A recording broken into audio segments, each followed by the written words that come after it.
10 American mobsters who were not Italian Americans. The association between Italian Americans and the Mafia is as strong as the association between Italian Americans and pizza.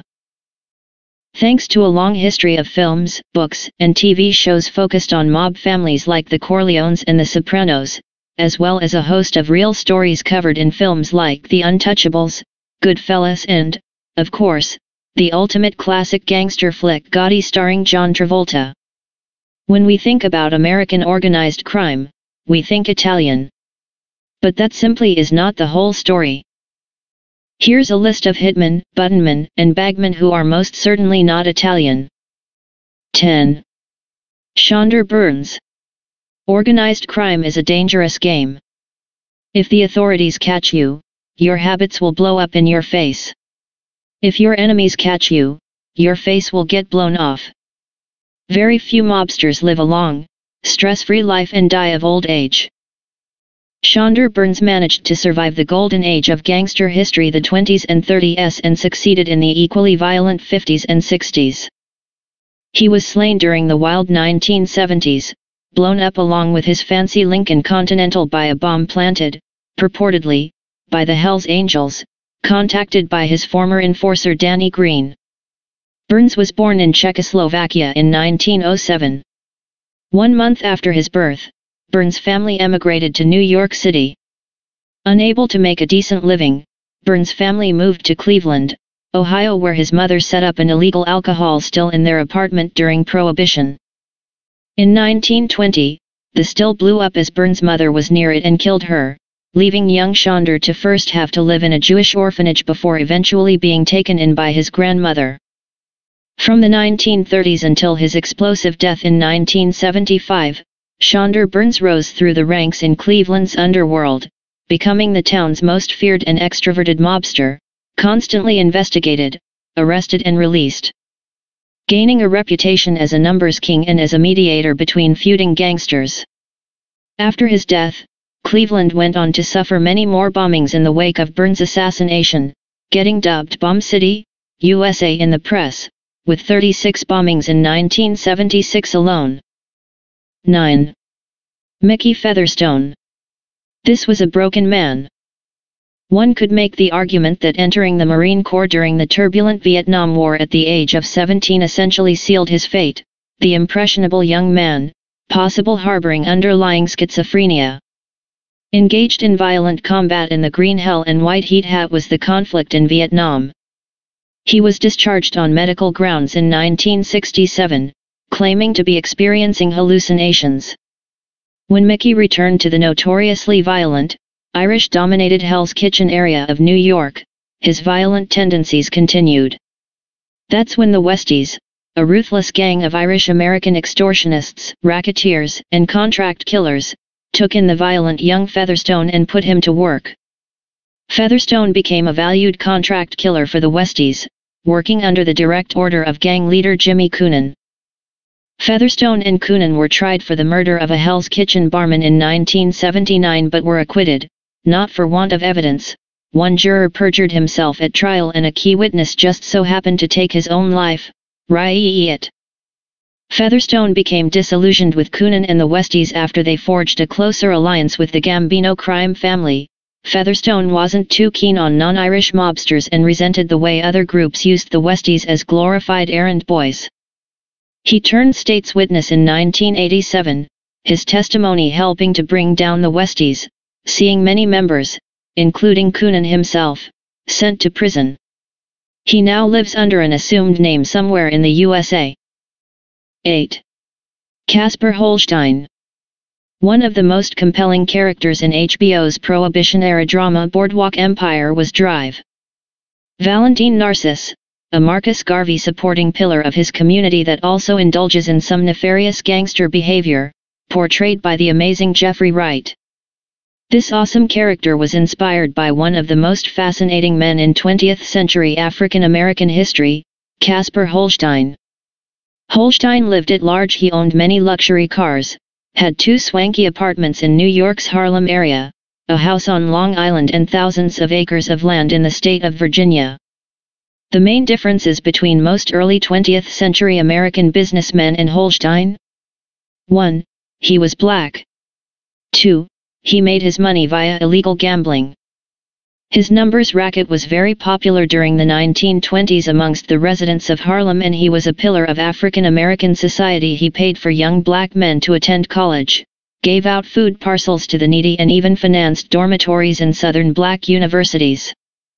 Unlike most crime figures of the age, Holstein slowly stepped away from the criminal life, eventually retiring in 1937 after he was arrested for his involvement in gambling, spending just 1 year in jail. 7. Murray the Camel Humphreys. Murray's family emigrated to the U.S. from the small rural village of Llandinam in Powys, Wales in the late 1800s. Humphreys quickly falling into the favorite pastimes of early 20th century kids in Chicago: fist fighting and burglary. He was taken under the wing by a reformist judge named Jack Murray, who tried to get the intelligent young Humphreys to consider a life within the law profession. Humphreys didn't follow that path, but certainly made use of many lessons in how the judicial system worked, becoming an arch manipulator of law enforcement and gatherer of political influence. The way he became part of Al Capone's Chicago outfit is pretty amazing, tantalizingly lacking in enough key info to render the tale legendary as opposed to simply a footnote in mob history. Humphreys had fallen in with a small-time hood named Fred Evans, who wanted to grow his bootlegging operation but was confounded by the size and ease with violence displayed by members of Capone's gang. Humphreys decided that fighting fire with fire was the best plan, hijacking a Capone truck at gunpoint. Members of the outfit identified Humphreys as the gunman and brought him to Al Capone.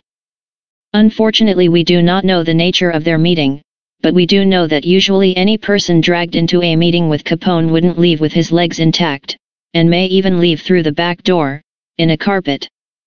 Murray Humphreys somehow managed to impress Capone enough to get himself recruited into the organization he had just robbed blind. "Nobody hustles like the hump," Capone said.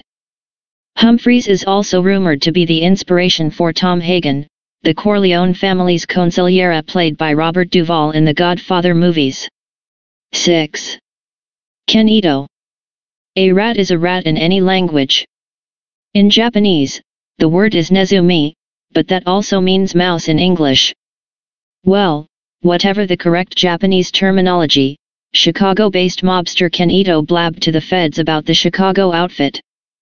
Having left his native California, after a stint, like many Japanese Americans, in an internment camp in the 40s, Ito moved to Chicago in 1949. He set up a numbers game and quickly started raking in the big bucks, $200,000 a week, with $3,000 finding its way into the pockets of corrupt cops that allowed Ito to prosper. He was operating under the blessing of the Chicago outfit for decades until, in 1983, the FBI uncovered Ito's illegal Bolito game. Afraid that Ito would turn state's witness, the mob decided to take him out.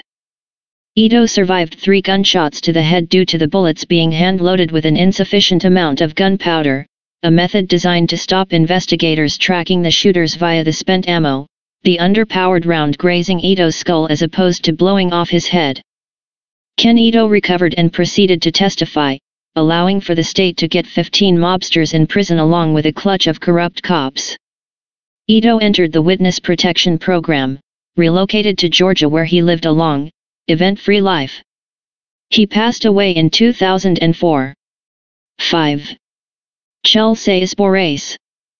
Chelsea Espores piloted the Greek mob of Philadelphia through the turbulent 70s, forging a close tie with Raymond Martorano, pictured, a soldier for the city's long-standing crime family the Scarfos, and overseeing loan sharking, gambling, and methamphetamine operations. After refusing to acquiesce to Nicodemo Scarfo's order to pay up a street tax to the family in order to keep operating, a move that would essentially absorb Philly's Greek mob into the Scarfo crime empire, Boris was gunned down at the city's Melody's Greek restaurant in 1981. Where he was dining with his acquaintance Jeanette Kuro, Raymond Martorano, and radio host Jerry Blavat.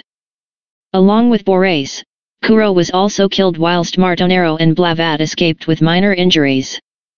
Since his death, and the slaying of other prominent Greek mobsters in the 80s, the Greek mob has struggled to regain any foothold in the American underworld. 4. Vojislav Stanimirovic.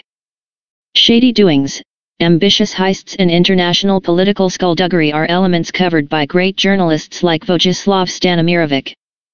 They are also the actions of a dirty, low-down career criminal, like Vojislav Stanimirovic. This Serbian mobster-turned-journo was an arch-opportunist, driven in part by the love he held for his native Serbia, along with his love of stealing shiny objects. Famous for his part in the 1971 robbery at the Villa Vizcaya in Florida that saw an estimated $1.5 million worth of art and silver objects, including a priceless silver bowl once owned by Napoleon Bonaparte, Stanimirovic paid his dues to society and went on to write for a living. His speciality? Crime, of course. His son, Pavel, pictured, followed in his father's criminal and journalistic footsteps, spending 16 years in jail over 2 stints and now covering criminal stories for publications such as The Washington Post and online work with The Daily Beast. 3. Jose Miguel Battle.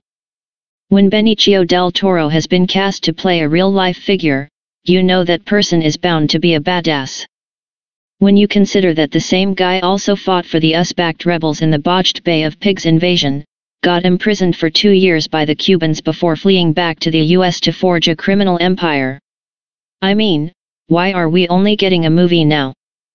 During the 70s and 80s, he became the leader of the corporation, a sprawling crime-slash-business empire that consisted of bolita games across the U.S. eastern seaboard as well as holdings in Peruvian casinos and a host of investments in legitimate businesses.